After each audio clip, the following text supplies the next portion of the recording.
In this episode, we sit down with serial artist and former school teacher turned successful independent photographer Bethany Grace. Shares her journey of navigating a sticky identity crisis after leaving the profession she widely was known for, the impact of her parents' divorce, and her quirky obsession with disc golf. We also dive into the adorable story of how she met her husband at the local cinema. Cue the landmark cinema baseball cap. Her impressive ability to juggle a packed photography schedule between weddings, engagements, and family sessions, and the 3-year saga of planning her wedding during COVID. At the heart of it all, Beth reveals her simple yet profound life goal: to be content with the people she loves and the work she creates. Equal parts inspiring and hilarious, Beth is an angel and a laugh. Listeners, please enjoy.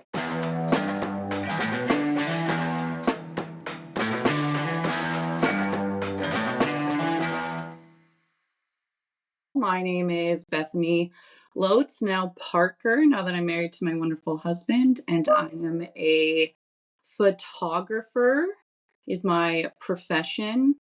I am, but also I like to consider myself a creative. I love to make, paint, draw, calligraphy, just regular photos in my regular life. I wish I could say I was a dancer, singer, songwriter too, but No, you don't. No, you don't. oh Don't my do God, it. but I admire all the arts. I feel like I dabble. Honestly, I feel like a jack of all trades and master of none, even though I'm doing my best to master photography. But like, I was literally just playing guitar. I love singing, piano, being active, all that good stuff. But yeah, photography is my profession, which is a crazy thing to say. Yeah, it is. It's a bit like, am I yet? Have I been? How long did that start? It's like, You know what? I think that this might be the end of this last year. There was something in me that shifted because it was my 7th year doing it full time. Yeah, and I feel like it saying it out loud to people, because I still was getting asked, "Oh, is this your like full-time job?" And before I'd be like, "Oh yeah," like kind of nervous about it. Now I'm just like, "No, bitch, like this is what I do all the time. This is my this goes beyond a job." job. This is Yeah. everything I eat, sleep, breathe. Yeah. Yes, it's what allows me to do everything that I love. So yeah, I love Yeah. it. Okay, great.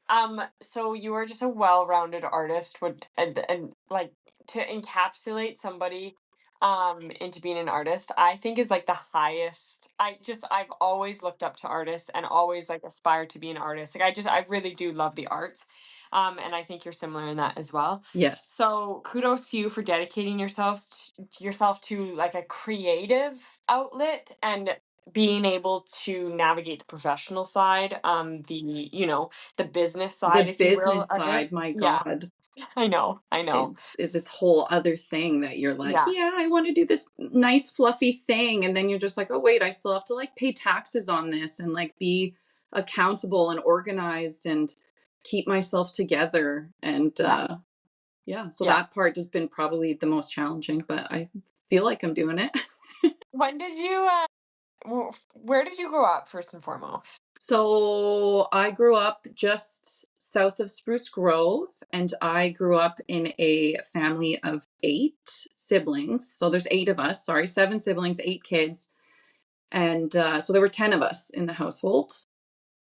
Yeah, man. So I grew up in a big, loud, juicy family. And my dad is a painter and an artist, and he's wildly creative and out there. And so I think I was exposed to it my whole life. But then my mom, we had a blue piano in our like living room, our nice room, as we called it, that I didn't realize was a weird name for a room until I met Jesse, and he said, "Your nice room?" And I was like, "No, it was the nice room." And then he was like, "No, Beth, like you literally just named a room nice room." And I was like, "Okay, well, we had a piano in there. We had like Sunday dinners there." And so my mom taught us all piano, and she taught piano in the neighborhood. So it's like we always had music, we always had art, there was always painting, drawing, creating, you know? Yeah. So that was both their full-time careers then? No, Like, no, no, no. no, okay, My okay. well, my dad was what would you say, an industrial painter? So like he painted houses and rooms and things like that. And then honestly, his mental health got to a point where he couldn't work anymore. And so my mom, after having 8 kids, she's my absolute hero, went back to work after, I think, in her early 40s. She had to go back to work to support us. Yeah. So, and it wasn't a creative endeavor. She went into social work, which is insane considering she had 8 children of her own, but she's just such a giver, that woman. Yeah. So social work, and then she actually took a job at the women's prison in Edmonton. Yep. So all to say that no, it was not their full-time jobs. They were hardworking, amazing people who made time for it. So, Wow. and I think that fostered it in a lot of us. I think all of my siblings have some degree or other of Yeah. Caught the bug, if you will. yeah, 100%. And yeah, and then I think that when digital cameras came into being, like my mom was always taking pictures. We had albums and albums, and like I just loved them and poured over them, and they're such a treasure now, obviously. But that was, back in the age where you sent the canister away and then they came back and it was only one shot, right? Like it's crazy looking Yeah. back at photos from then. And But like then the effort that it took for people to take photos and what the photos that we see now back in the day, it's like somebody actually took the effort and like got it developed, took the time to like you just now we have it at our fingertips and some people still don't take the like time to capture moments or take the and I was thinking about that just last night actually because I got into film photography and it is such a process and especially when you don't know if you got the exposure right like all of that stuff and so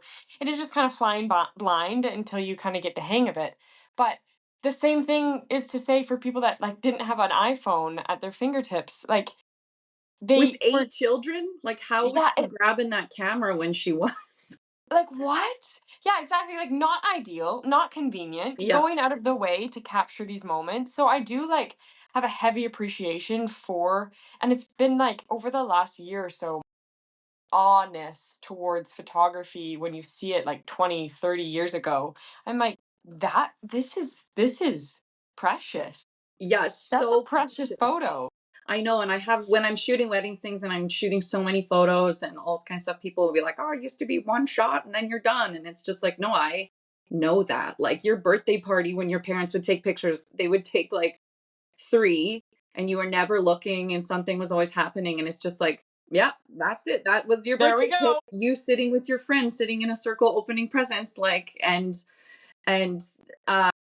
yeah, Yeah. which in and of itself is a beautiful candid moment captured that like doesn't need to be, I think even then, just it didn't need to be perfect to be special, like it was capturing something. So loved that she did that. And like you said, the effort too, like printing them out, but not just printing them and leaving them in stacks, like peeling back the the plastic and putting them in, and then she'd The write the little insert. things underneath. Like actually I'm just thinking about it now, like, Mom, thank you for doing that. Like it's so special to all of us that you did that with 8 kids, like, Yeah, so yeah. So were you the youngest, middle, oldest? Where did you situate? I am the third youngest of 8 children. So I have 4 siblings and then there's a 4-year gap and then there's 4 younger ones, but all of us are within 15 years of each other. So it's not like I meet some people that are like, yeah, I've got like 6 siblings, but my oldest sibling is like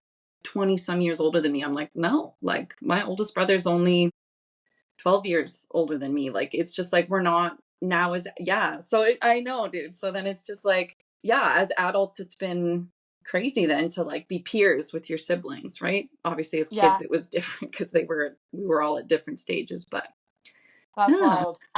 Then in high school, did you start to dip your toe into photography, or you mentioned sports as well. I know you had some Yeah. background in sports. What Okay, what was so stuff this at is high school? like the craziest thing. So I was gonna say that like when we got a digital camera as a family. It's like my dad was just like all over it, obsessed, took so many pictures, and then like like then would do crazy shit on the computer where he would like turn a photo into like stained glass or like do the color feature thing. And I remember just being like so obsessed, and I would take the camera out by myself as a kid and like walk around the acreage and just like watching my parents take such beautiful pictures of like flowers and everything. And my mom truly didn't stop.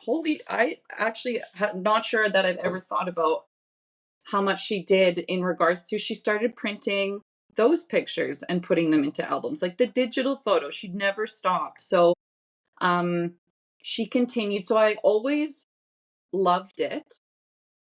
But like I had wanted to be a teacher since I was in grade 2. My home life wasn't always stable. And so school was always such a safe place for me. And I just loved my teachers so much. Yeah. So I just knew that the way they made me feel, I wanted to be that. So I'm not joking, from as a little kid, I was set. So it's like, even though I loved all these things, I just never even considered that a creative endeavor could be something that you could do for a living.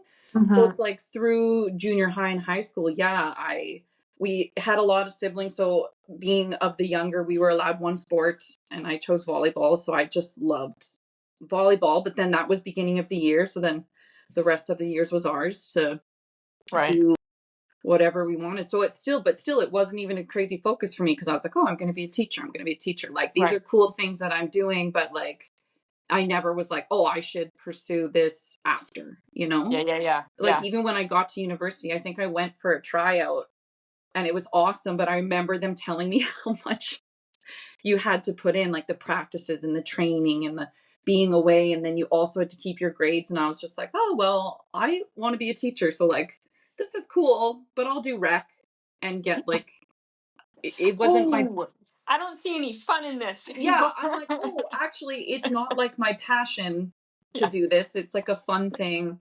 And like, I admire everyone who dedicates themselves to that stuff so hard. Like, it's so amazing when people give it their everything. And but I just didn't have it for any of those things, because I was so one-minded. So yeah. Did you have a moment where you felt like you were identifying yourself as something in this age? And I ask that because I think it's so easy for us as humans to like coin ourselves as something, and it's like this safety net almost, I would say, because it feels secure when you can say that you're, a volleyball player, or you can say that you're a high school student, or you can say that you're a university Totally. student.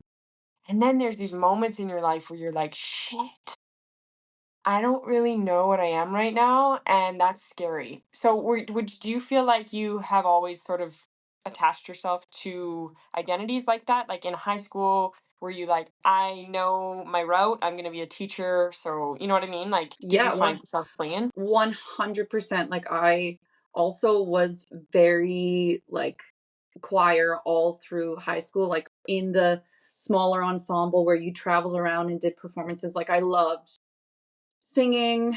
I was super involved in my church as well, and then sports, family, like all that kind of stuff. But for sure, I always knew, and teacher is so identifiable. And so I don't think at the time I knew how much I was wrapping up my identity in that.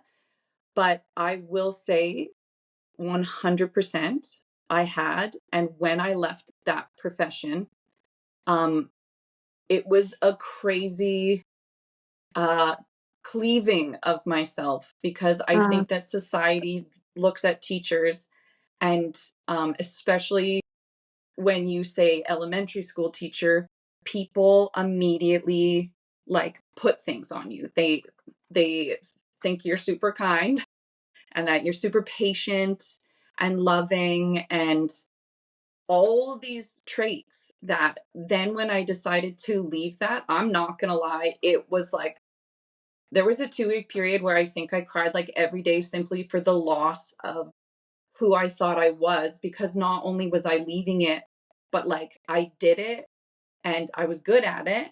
and I loved the kids, and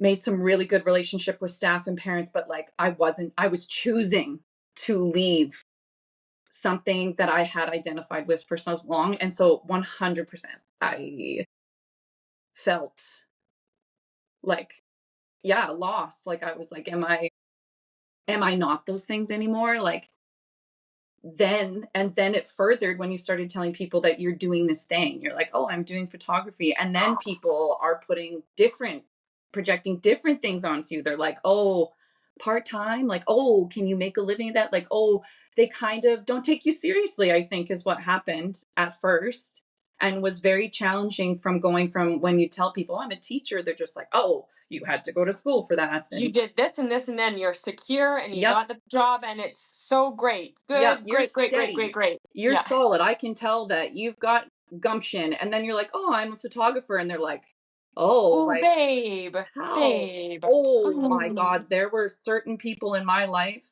that couldn't even wrap their heads around me leaving a like secure, steady Yeah, yeah, career to pursue something that was, yeah, yeah. what? No, there's no safety net when you step into your own creative endeavor. You don't have, if like, and going from such a stark 180, it's like there's no health benefits, like there's no retirement, like No, it, and also the thing that I feel like people don't understand, because I don't mean to cut you off, but yeah, like there is so much lull time like in your day, whether when you're in a profession. And so you don't start thinking about like, oh, what is this 5 minutes that I'm not doing anything worth when you are an independent contractor or whatever it is. Cause like when you're in a profession and you have a salary or whatever it is, you yeah, don't really think about like no, the fact that you're just in this nice like coffee meeting and it's cute and you're getting paid otherwise and it just doesn't really matter. But it's like when you start to like have your own bills to pay because it's on you to pay those bills because you've launched yourself in a creative endeavor, you start going like, oh man, I don't really have any clients today, and so that means nobody's paying my bills. That is on me. yeah, And so it's like it's almost just that was one of the things for me, at least, yeah, because it can get so like, I mean, it's great if you found a profession that you love, like all my hat tips off to you, but like if you do have this inkling, this feeling that you want to try something creative, I always just say like it's your ass. Like yeah, you are the one that needs yeah. to take care of yourself. You And like have to don't lollygag. Like you you have to have to be shift your proactive. mindset, man, to Yeah. like all of a sudden it's like the your profession needed something from you and you just like showed up and did the things Yes. and you were done. But it's like, oh my God, one, yes, Briggs, like it's so No. it's Yeah. up to you to do everything. And all of a sudden you start measuring, yeah, your time. Like I had someone ask me recently about a newborn session, and they were like, oh, do you count if I need to like stop to feed the baby or change the baby and stuff? And it was just this moment where I was like, no, of course I won't ever leave, but at the same time I'm not gonna like sit while you nurse for an hour. And not because I'm like unkind, but I'm like, I have things that I need to do. Like I will never leave your house if we haven't gotten the job done, if like the baby's really struggling. But at the same time it was this odd moment where yes, I had to be like, okay, but my time is valuable because I have other things that I need to be doing. So like just an odd measurement of, yeah, where you have to put your energy because you are the one creating all of your goodness. So it's like, Yes. yeah, you have to And be, also the thing that I have learned, which I don't know if you can agree to or relate to, but you are, I was talking to my dad about this. You are like accounts payable, you are customer service, you are, the service provider, or the like the maker of it, whatever it is. And so you are also under pressure to present yourself in such a kind, like professional, courteous manner. But then if shit hits the fan and there's something going on the customer service end or accounts end or whatever it is, and you have to get a little like stern or whatever, like you start to get nervous about talking to customers in a different way or clients in a different way, whatever it is, because you're also on the front end and the back end of it. It's And so crazy. like the hats that you wear that you don't always realize when you jump into it. Yeah. And this isn't to be like, if anyone's listening, like, don't start the creative thing because it can be so overwhelming. It's just more that on the like before you dive headfirst into it.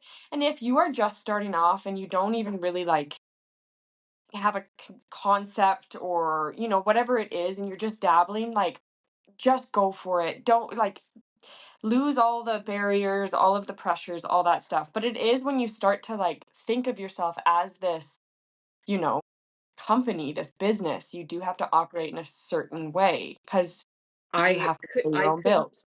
I'm very much so with you on encouraging people to go for it.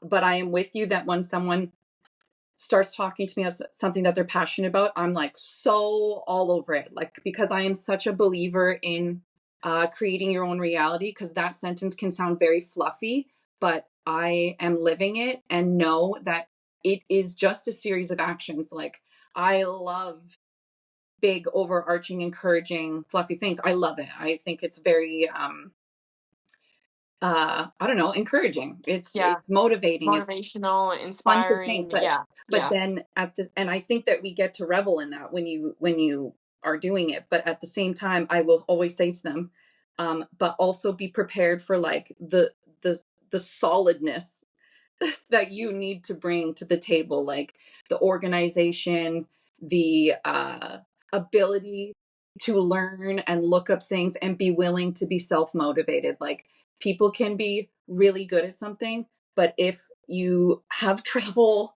time management managing, like, you just need to be prepared, again, not to discourage, but you just need to be prepared to work on those things in yourself and find what works for you and what your ability is. And I hope, I believe that people can do it. And I think it's okay to lean on your support system and reach out for help and go to courses and take things, like, just learn. Yeah. But I am of the belief that people can do it. We can all do it. Like, there's so many niche things in this world that people can do, and gaps that we can fill, and beautiful things that we can make, and a living that we can make. And you can do it. Like, I'm doing it, and there's nothing crazy about me, so I really think that people can. Would you say that you, once you sort of cut ties with the teaching position? Okay, wait, and I have to cut in to say, Yeah. I have to. Teachers are incredible, phenomenal, underpaid, underappreciated human beings, and I'm getting goosebumps because I feel so passionately about my friends, and even like all the people that I know, children's teachers. Like, I just think teaching is the most amazing profession, that people think they know everything that it involves because they went to school. They're like, oh, Yeah. I've been around teachers my whole life, I've seen them, I know this. But I just have to give like a huge, massive, unbelievable shout out to educators Yeah. all You're along the so right. spectrum.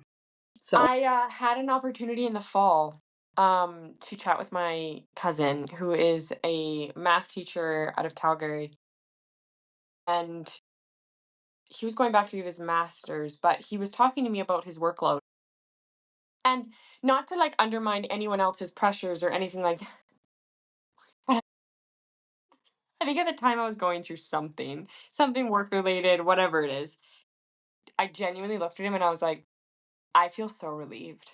Like, I am sorry, yeah, but I have shit all to complain about. I Like, am telling you that having left teaching is the most um startling perspective giver. Like, I love perspective. I think it's yeah, so powerful. it's how we get through the hardest things of our lives. Honestly, and so anytime that things are like crazy and the queue is nuts and I'm at the end of the season and I'm feeling pressured, I just have these moments where, like, I actually am not sure I could have pushed through certain parts of building this business if I hadn't done teaching first.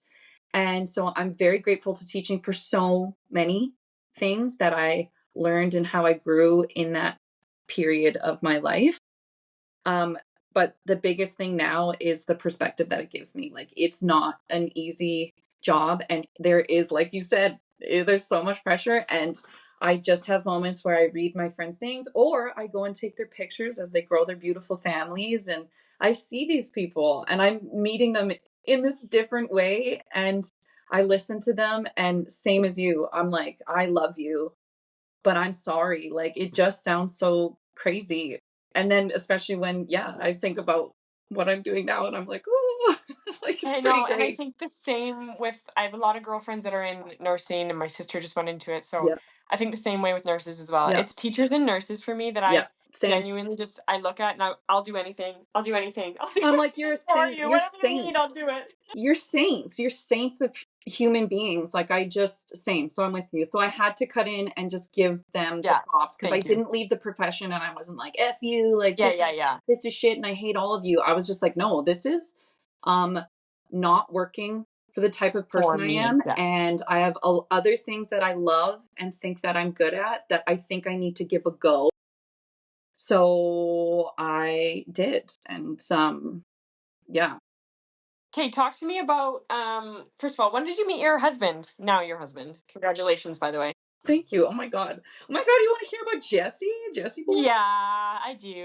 Jesse and I love our love story. He was 18, I was 19. We had mutual friends in What a common. cougar. Watch out now, girl. And I worked at the local movie theater, Okay, cute. and dating apps and things weren't a thing back in 2010. And Sorry, they were. It was Facebook Messenger. yeah. Oh my god, I think I had a BlackBerry. Oh my god. And Come on, G9. yeah, I was just like typing on my little keyboard. I was like, I'm a Not the professional, click, click, click, click, yeah, click, click, badass click. bitch. Let me take out my stylus, like. And yeah, he would come in with his friends, who we had mutual friends in common, and he was just this like charming, quippy, handsome guy. And there was one night where he was just they were all at the till and he was just badgering me. We had just like kind of been connecting, and I wrote my phone number on the popcorn bag. Shut up. I didn't tell him.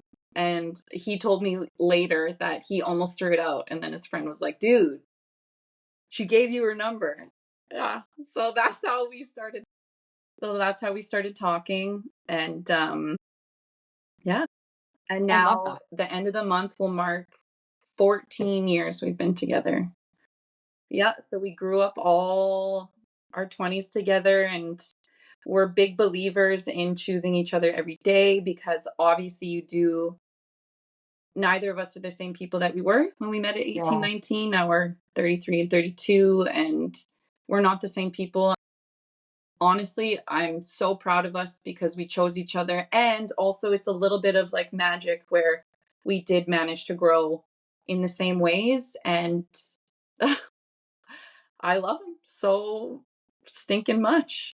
So, Oh, my yeah. heart. And He's did you recently just get married as well?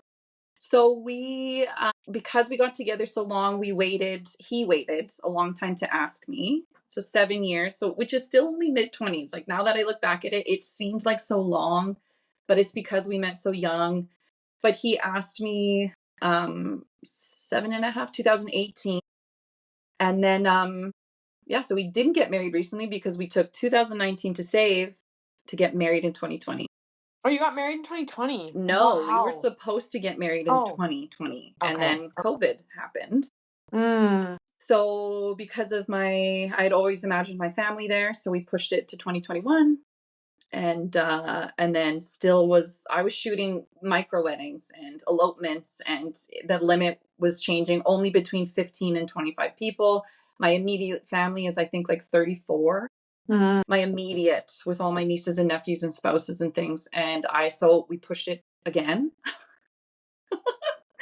And then in the midst of that, there was another wave in the fall, and I found myself saying to someone, I can't wait till this is over.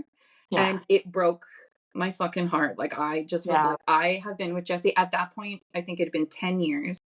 And I was like, that is not the way that I want to feel about this experience. And so I did what I do, And I feel this way because my mom changed her whole life by making one very hard decision, and I watched her flourish because of that. And so I said to him, the joy has been taken out of this, and we are in control of creating our reality. And let's do something crazy. Sorry about that. Don't be sorry at all. To remind you, we were talking about how your mom took a leap of faith, so you found inspiration from that.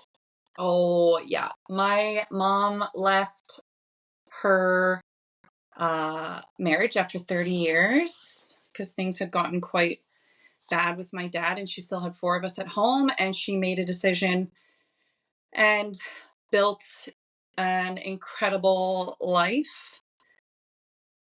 It feels like a second life for her. And because of that, it's so instilled in me that you can create your own reality. And so when it comes to Jesse and I getting married, I didn't like the way that I was feeling. Realized that we didn't owe it to anyone to have the traditional wedding, and it had kind of been muddled and stolen from us with COVID. And so we eloped to Switzerland. Like, come on. What? Yeah, so my amazing photographers who have known me for most of my life, because they're friends with one of my older sisters, so I've known them for a very long time. They had already written out like 3 wedding dates, 2020, 21, 22, and then in between that second and third, I was like, how would you guys feel if I canceled everything that I've been moving and we just go to Switzerland? So Oh my god. we did, and it was I Everything and more? everything and more. Like, obviously missed my fam, but it was just like the most incredible experience. And we had a really big hall party when we got back. Yeah. And we actually hadn't gotten legally married in Switzerland because it was a lot of paperwork that I was about tired of doing paperwork in regards to weddings. And so we surprised everyone at the hall party by getting legally married, which was Well, just, like, best of both worlds then. oh man, it gives me goosebumps just thinking about it. Like, it was just like, because I know a lot of justice of the peace in the industry because I work with them every Yeah. Saturday.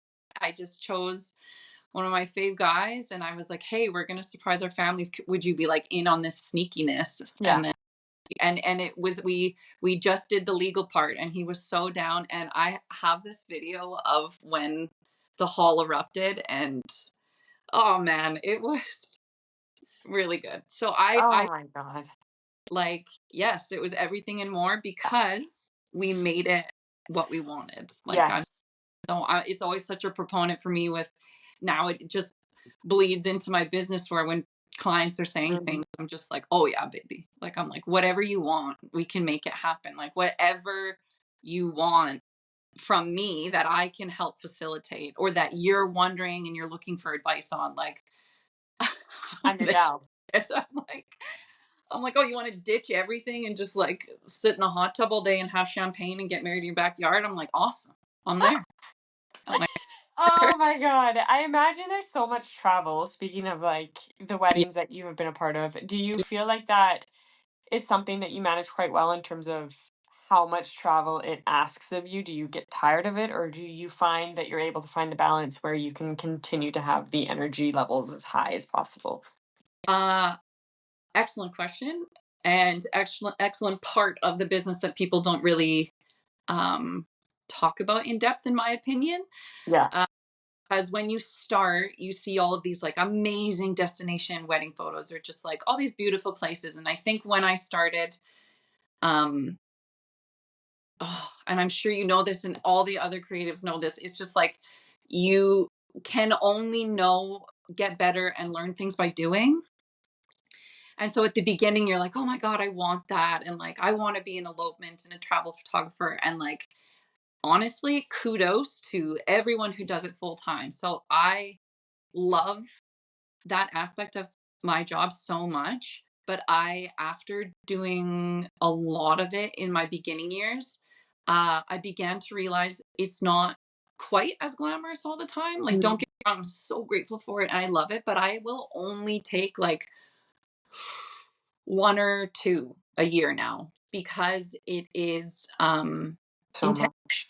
It's intense to be traveling for work and to be out of all the things that you do, to, like, I don't know, like, to be in a hotel room by yourself before a wedding day is a lot different than like spending the night with your friends playing disc golf and falling asleep with your husband. Like, there's a lot of things that I do to keep myself like calm and prepared.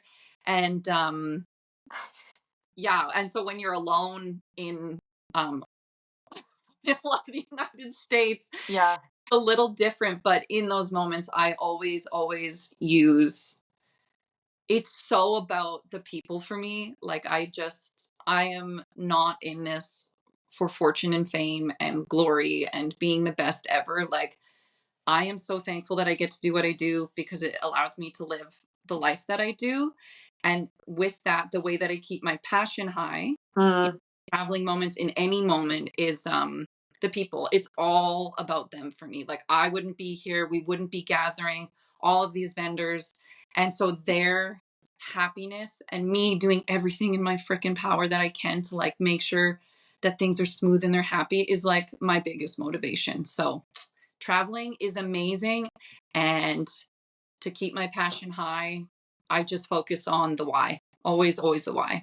Did you always have the ability to do that, or did that all, like, kind of, to go back to what you said, take time and realization?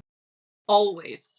It's always a learning process. And like, I think that perspective that we talked about, the reason I left teaching was because I was so burnt out. Like, I emotionally, physically, mentally, like I was giving everything, and was struggling with boundaries with that, because the advice I was being given to leave things at the door and not worry about it, I was like, what? Like, that A, doesn't match my personality, and B, I feel like it doesn't necessarily match the career. Like, good job for people if you have that. Like, truly, I'm like, oh my God, you're amazing, because I didn't have it. And so when I moved into this profession, I always had that at the back of my mind. Like, you don't need to take on so much. Like, don't burn out, essentially, was the goal. And then, but then you enter into it and it's not just taking pretty photos. It's all the business side. So it's like, I have absolutely had to learn about navigating all of that balance and doing what's right for me. And I've shot over 30 weddings a year. And this year I've got 15. And I was telling people, oh, I'm taking less. Like, I'm taking less. And then I say 15 and they're Yeah. like, oh, so many. And I'm like, oh, like, it's pretty manageable for me. Like, I feel really good about that. And Yeah. so I feel like it's learned. It's all learned. I feel like I wouldn't have known. I would have always wondered what like crushing out that many weddings would have felt like. Yeah. And Yeah. I did Yeah. it. And it was incredible. It was so incredible. So many people, so much love, so much goodness, but so much work on the Yeah. back. Yeah. Yeah. Yeah.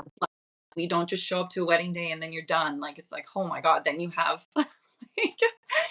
oh, it's crazy. So doing that was like that year, then you take away from that year that like, I don't want to do that anymore. So then I did like Yeah. 20 weddings the following years. And then now I'm doing even less because I'm like, I don't need to. Like, I'm like, I don't What do need. you find yourself leaning in towards now? Since you're doing less in that one area, do you find that you're filling up your cup in new areas, or is it just like a different branch of photography? I think it is a combination of the two. So I find myself doing a lot of smaller sessions. So I do a lot Mm. of, another thing I have to be thankful for teaching is that I feel like I'm good at navigating little kids and families. And I think people coming back just to like toot my own horn, I think I make them feel like really comfortable and good. And so I'm doing a lot of that. And we're in Spruce Grove, which is just like such a young community of people. And I'm just so thankful to be where I'm at. Um, but then at the same time, which I'm sure you know, the more experience you get and the longer you do something, you get to, let's talk about money, you get to charge more. So it just is like, Yeah. have to shoot 30 weddings to make a certain amount of money. If I am now charging more for my services, I can take less of those big ones and do the smaller ones, which I'm like pretty passionate about. Like they I don't know, some people aren't into it, but like I have a passion for capturing where people are at. Like I know, like we talked about at the beginning, that like those photo albums are so special. And so to know that like these little kids who like are ripping around in their session stuff, that they will be grown-ups one day. And like, so I really love doing that for people. I feel very passionate about that. And yeah, so a combination of both. More experience, you get to charge more, so I can take less, but then I'm also doing smaller sessions to facilitate that dip in income. And yeah, it's all just learning and figuring. I appreciate you being like so. Pardon? I appreciate you taking the time to also talk about the financials, because it's not a fluffy topic. It's the most, like, really Oh at the end of the day, most important, I would say, on par with like you making sure you're producing good quality work. yeah, it's But crunchy. It's a crunchy thing that people get very uncomfortable about, and even discussing like it with clients can become. And I just try to be so transparent about it. Like, and I had someone recently that was like, I really want you, but like you're above our budget. And so then I'm like, okay, well, let's talk about it. Like, I know it's weird, but like, how much are you hoping to spend? And like, how is the value of that for me? Like, can I adjust it to like 7 hours of coverage or something? Like, you know, if there's a big well, connection. I think honestly, not to cut you off, but I think sometimes financials can be so overly confusing and overly complex, when at the end of the day it's trading, trading something for something. You're trading money, in this case, for Yeah. service, for product, whatever it is. And so if you are able to just like take away all of the titles and the pressure on top of topics like this, you can just just shake those things off and break it down to the fundamentals.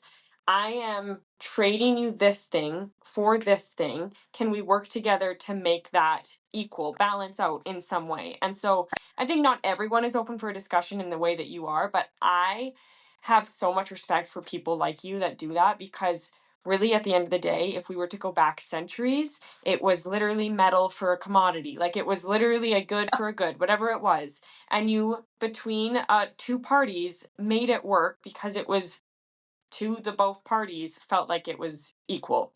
Oh, great. Anyways, I do think. If you don't think I'm in trade agreements Wait, with, say that again. I said, if you don't think I'm in Yeah. trade agreements with people in my community, like it's like, I've got a couple of people that it's like a full trade for trade. And the craziest one is my tattoo artist in Michigan. Oh, is it reconnecting? Or is it okay? It's chopping in and out, but I feel like we're good. I feel like we're fine. So I got tattooed by my artist in Michigan, and he got engaged in the midst of me getting my sleeve. And I was like, dude, you gotta let me shoot your wedding. And he was like, okay, well, I'll tattoo you if you'll shoot my wedding. So we literally like he's incredible, an incredible artist. And uh that was like thousands and thousands of dollars that we just straight across the table were like, why are we handing money back and forth? Like, if you do this for me, I'll do this for you. And it, like, I have worked very hard for what the amount that I charge, and I'm confident in it and I love it and I'm getting paid to do it. So it just like boosts your confidence that you're in the place that you need to be. But in that, absolutely, I am willing to, like, a service is a service. And if I'm paying for something and we can just, like, I have, well, I'll just say my my hairdresser, she gets family photos every year, and it's like I'm paying her every 6 to 8 weeks to dye my freaking hair red. And so she's like, hey, do you want to just like equal it? And I'm like, yes. Heck yeah, I freaking love hearing that. And I think the more people hear it, the less of the stigma there is, or the less of the hush hush there is around Yeah. it as well. So And not like, kudos to you. not for free. I'm not a believer in doing things for free. Like we talked about earlier, your time is valuable. And if you really believe that one of those like exposure opportunities is going to do that for you, um, that's amazing and go for it. I've definitely done it. But at the same time, from those experiences, um, I think that I've just gotten better exposure just from getting paid and showing up and doing my job. Like I am being Yeah. a good person and making genuine, authentic connections. So Yeah. Okay, now that we've sort of got our way into the more present, is there kind of current stage hardships that you're going through that you're trying to like freaking figure out and get yourself over the hump? Or do you feel like you have fine-tuned a good chunk of your life right now? And you're not seeing any of those like frictional moments in this current phase? crazy. Just so much reflecting. It's just like that question makes you be like, whoa, whoa, whoa. Yeah. Um, Whoa, I whoa, whoa, stop. I'm like, well, so there's just so many things that like what you said, the smoothing out has been the last 7 years. Like it's Yeah. like every year, every couple months, especially with like AI coming into play, I feel like I'm having to educate myself and relearn things and dedicate time and money to like downloading programs and learning them and but knowing that it's for my benefit because it'll help streamline and it'll make it easier in the end, and like even including hiring my younger sister to like help me on the back end of things and like things like that, where I feel like I have been fine tuning every year something, lots of things always. So at this moment in time, I feel pretty juiced. I feel very juicy in my life and I'm grateful for that. And I know, like, honestly, that I earned it. Like I did it. I did these things. Yeah. These decisions and these choices, and I pivoted and I took time and money to educate and establish. And so I'm very proud of where I'm at. And so if I was honest about fine tuning something, it would be, um, I would say branding is something that like I've tried to invest in before and it's never quite come out right. And and so I'm trying to build that. I've just like, for example, I just redid my wedding information, and I just moved it, the one that I had been using. It feels so embarrassing, but like I made it on a Google Slides, like honestly, like 5 years ago. And the thing was is that it was working. Like so then I never Yeah. felt like I needed to, but then I just got to a point where I was like, oh, I want cohesive, I want beautiful, I want flow. I'm like, I have space. Like now that my booking system is in order and Yeah. invoicing and I have payment schedules that are like established that work for me and support me, and like I'm able to pay my taxes and like all this kind of stuff that's like not super fun. I almost feel like now I'm have a little more space. I'm actually realizing this as I'm saying it, to kind Yeah. of this Yeah. is definitely more fun. So Yeah. I'm very thankful that um what I put out into the world has been enough to uh garner business, but like now it's fun to like invest back into those smaller, more beautiful parts. Heck And so yeah. I want to also, and for anyone, I have a big opinion on your website over social media. Invest in your website. Social media is owned by other people.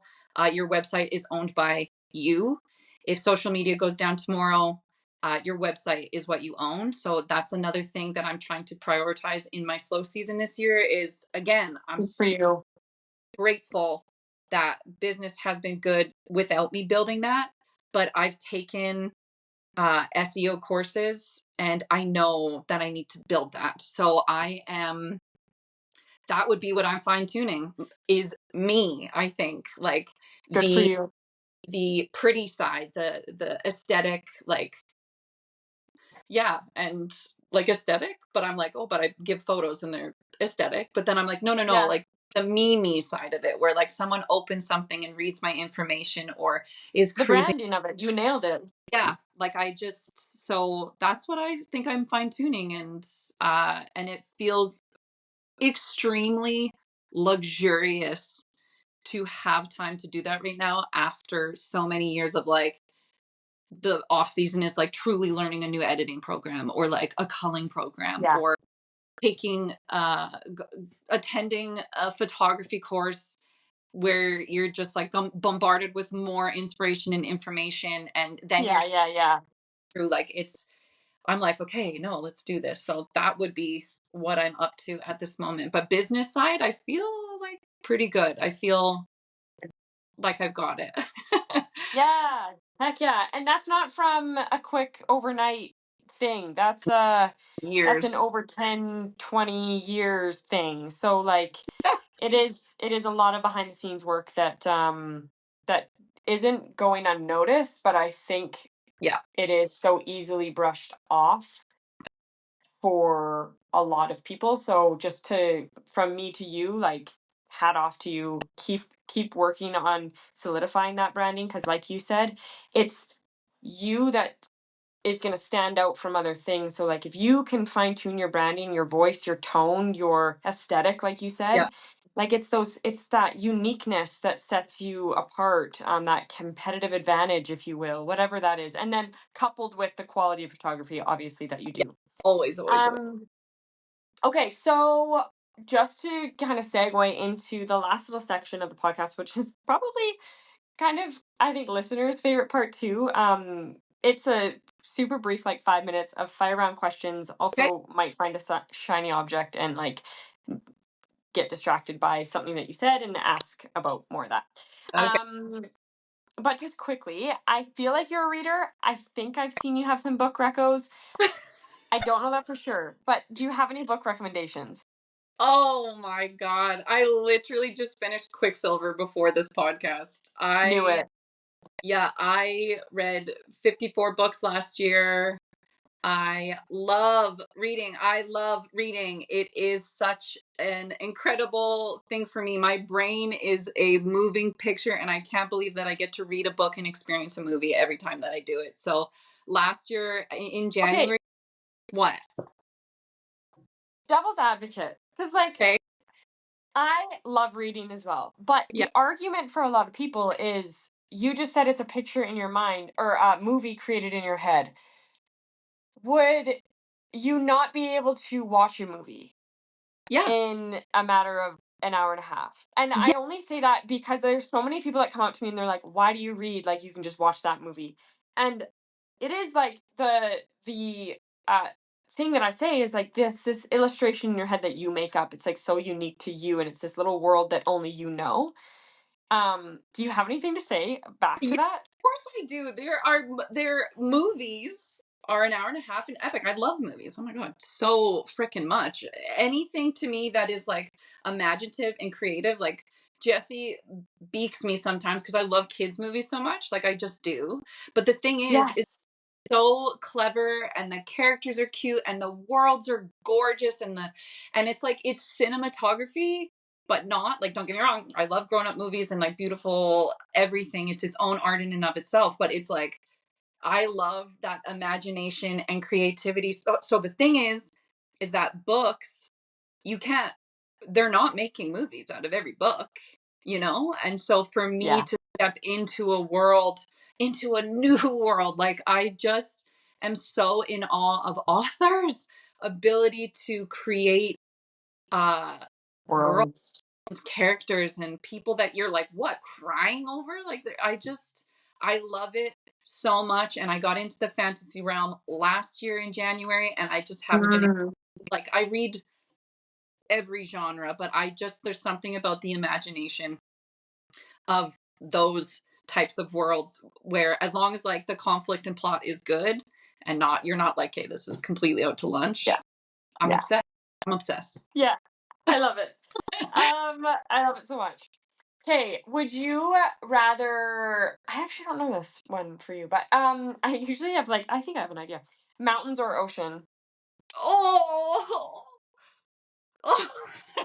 You don't know it a either. horribly pained sound because I just spent 10 days in Mexico. We didn't even go to the pool. We just were, I love the ocean so freaking much, but like obviously I have such a place in my heart for the mountains because it's home. It's literally why we chose Switzerland, because we were going to get married in Banff. And then when that all fell through, I was like, well, where's the next best mountains? And it was like number one was like Afghanistan, and Jesse and I were like, ooh, like Oh. ooh. And then actually Rocky Mountain was on the list, but Switzerland was like the next best thing. So Yeah. this is all to say. Oh Hey, my you don't have god. to choose. I won't make you choose because you Okay. just explained why it's a balance, and I'll just Yeah. let you have that. Okay. Do you have any sort of like off the beaten path careers that you're interested in that you might not pursue, but you're like, man, if I could do anything else, that's what I would do. Oh, there was something the other day. Oh, no, oh, it's not off the beaten path though, but But it's fine. I think that if if I didn't like what I did so much, like I think that being any type of like person. Oh, this one. It was yesterday because I tried to apply for the Alberta I Park. actually just handed in my resume. Yeah, Alberta Parks ambassador thing, and I Yeah. missed it by one day and it came through my feed. But like if I could get paid to explore and go on, like essentially be an influencer, but like not not cringy, like doing things I love, like hiking and like doing things. um I did, when I first left teaching, I did content creation for Yeah. companies. I they would send me their products and I would take photos and things like that. Like obviously that's still kind of in the same realm, but it would be a full time where you're just like creating and getting to go places and getting cool products, like, but off the beaten path. Uh, nope. I can't even think of. Can I do one for Jesse? Do one for Jesse. Big shout out for Jesse here. Yeah. I wish that he could be a disc golf star and get. You're obsessed. I'm literally staring out at the disc golf course. We go all summer, and he's just You're like so. wrapping up this episode ready to go before that snowfall. I'm like, babe, quit your job, dedicate yourself, and let's get flown around the world so you can play disc golf. I'm not Like, understanding why we can't do this. Like I'm confused. yeah. I've never been before. I've never done it, but it's on my list to do I this summer. just come over. It's easy as pie. It's so fun and it's active and it's easy. Anyone can throw a disc. So, Yeah, but can anyone aim at the thing that you're supposed to aim at? oh, we'll help you, Briggs. It's fine. Okay. Okay. Okay, my last question for you is death row meal, last meal on earth, what's it gonna be? This wasn't so pressure. Lots of guests were like, no, no, no, but you didn't even budge. Nah, no, my favorite food is pasta. It And ruins it's my simple as inside. that. Like, I love pasta so Oh, much. And are you uh, celiac? I don't know what I am. I just know I shouldn't eat it as much as I do. And so it would be pasta. So then that was immediately what came to mind. And then I think that it would be my mom's lasagna. So my mom's a vegan now. Okay. So she doesn't make it anymore, but as kids and as a big family, she used to make the most incredible, just like cheesy, layered, Yeah, brown, yeah, yeah. perfect sauce. Oh, my mouth Yeah, yeah, yeah, is what yeah, like. yeah. And it obviously just reminds me, it's just a comfort, reminds me of Mm. her, reminds me of our family being together. And yeah, so that would be it. My mom's lasagna from when Yeah, I was growing up. that's mine, but my mom's lasagna was always amazing too, but mom's spaghetti. And I'm vegetarian now, or pescatarian recently actually. So, Yeah. but I don't I've never, like, I haven't had it in years, but, like, same feeling that you just had. Isn't that crazy? It's like the memories that come, the taste Yeah. buds that reinvigorate, like, Where you ate it, wild. where you ate it, and who you were with. It was just like we were always, when she made it, we were always together. It was always like a big meal thing. She'd make Yeah, two of it, and it's just like, yeah. so that would be it. Aw. Okay, Beth, thank you so much again for taking the time. I freaking love the spirit, the human being that you are, and the joy that you bring to this world. I think your message about doing things that you're passionate about, but then also having because I think that's so fluffy. I think that that can be such a thing that people say without having like some gumption to it underneath it, and actually what the heck that means. And I think that this podcast really did an amazing job. This episode did an amazing job of explaining sort of how the process behind the scene works, where like what you see people doing right now, if they're successful, Yeah. isn't what it always looked like. And I Right. think that you're a great case study for that. Case study is so intense, but like it's like you get to say do things that you love, and you are actually putting your money where your mouth is. You're actually walking walking the walk. Is that what the people say? Uh, no, Walking the talk. you and I both. I don't know. Anyways, Money where your mouth is, for sure. Right. exactly. I'm So saying because I'm living it. exactly. If you had, this is the last thing. If you had one sort of character trait, personality trait, whatever, that you could spread like fairy dust around the world, that everyone had to have, what would it be? Oh, that makes me want to cry. The first thought was joy.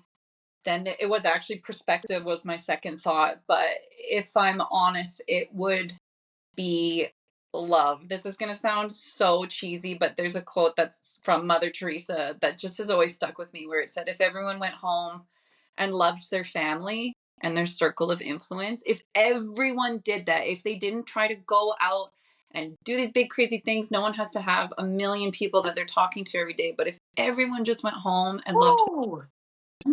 then the world would be a better place, because not only would you be giving love, but everyone would be receiving it. So that is what I wish I could do, is if people felt loved and safe, I think that's what I would wish I could give. Mm, thank you. Thank you so much. I love chatting with you. I will share sort of the socials where people can see your work, follow you, connect with you on the episode description. But yeah, thank you so much. I hope it was It okay. was amazing. I will cherish this episode for my entire life. I learned so much from you, so I know guests will as well. Okay, you're so kind. You're so sweet. Thank you for asking about me. That was surprising. I didn't think it was going to be about me so much. I don't know. Yeah, it's about the human. It is about the human. Like you Yeah, said, it's about the people. It's about the human. yes. Oh my All right. God. Well, thank you for asking me and thinking that what I'm doing is, I will use this as a boost in my days where I might be unmoored or unsure Yes. or need a boost. I'll be like, no, Briggs believed in me enough. That's all you need. If that's all you need is somebody to just acknowledge, that's all you need. Don't Yeah, ask for anything more in life. I can't say that enough. It's like if my mom believes in me, I'm like, somebody freaking believes in me. I changed my personal Instagram bio after like a decade to um posting, like I'm posting because I want my mom to see what I'm up to. Like I'm with you. Like I'm like, as long but she comments and sees everything, and that's who I focus on when I post. I'm like, my Mom. mom, like, she'll think Yeah. this is pretty. Oh, she'll think this is cool. So I love it's that. cheating because she's my biggest fan, but Oh, that's so awesome. Okay, Beth, thank you so much. Take care okay. of yourself. Yeah. It was such a good day. Okay, bye bye. That's a wrap on another episode of Briggs & Co., where we are leaving average for Joe. I hope you all enjoyed that episode. Hopefully you pulled some inspiration, motivation, maybe a couple hacks, tools, and tricks along the way. If you liked the episode, please give it a share with friends and family, just out into the universe. I would really appreciate it because that's the only way this show will grow. If you have any questions, comments, or recommendations on guests that I should bring on, please message me at Briggs_and_co_ or send me an email, admin@briggsandco.ca. So much love to you all. Take care of yourselves. Ciao for now.